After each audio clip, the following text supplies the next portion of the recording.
What was your response, first of all, to the interview with Ambassador Huckabee? Well, he said a lot. I think he spoke to him for nearly an hour. A lot of things that weren't true.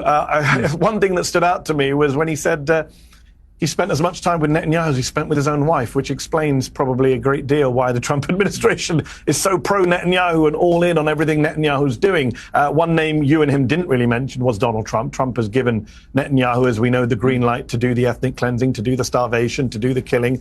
He recently said it's up to Israel to do whatever they want. But Mike Huckabee is a man who, just for your viewers watching some context, this is a man who said there's no such thing as a Palestinian. Says there's no such thing as the West Bank, says there's no such thing as a settlement, says there's no such thing as an occupation. He takes a very racist, dehumanizing view of Palestinians. He is a Christian nationalist, Christian Zionist who supports Israel for theological reasons. And in that interview with you, I just want to pick up a few things very quickly. The number of barefaced lies the ambassador told. He said multiple times Hamas is stealing the aid. As you pointed out, the New York Times spoke to multiple Israeli officials who say there is no evidence of systematic stealing of aid by Hamas. In fact, USAID, the US government's own aid department, did a study showing Hamas is not stealing the aid. The European Union did a study showing Hamas is not stealing the aid. The aid is being stolen. It's being stolen by gangs who are linked to Israel. So he's lying when he talks about Hamas stealing the aid. I was amazed to see him talk about beheaded babies and babies burned in ovens, which, as you know, Piers, because you got caught in that early on, was absolute bullshit put out by the Israelis. It's a complete lie. Not only did he lie about babies being burned in ovens, an ambassador of the United States at this point, 22 months later, telling that debunked hoax.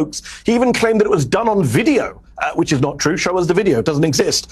He also lied about the Israelis giving warnings to people before they bomb them. Every human rights group in the world says that's absolute BS.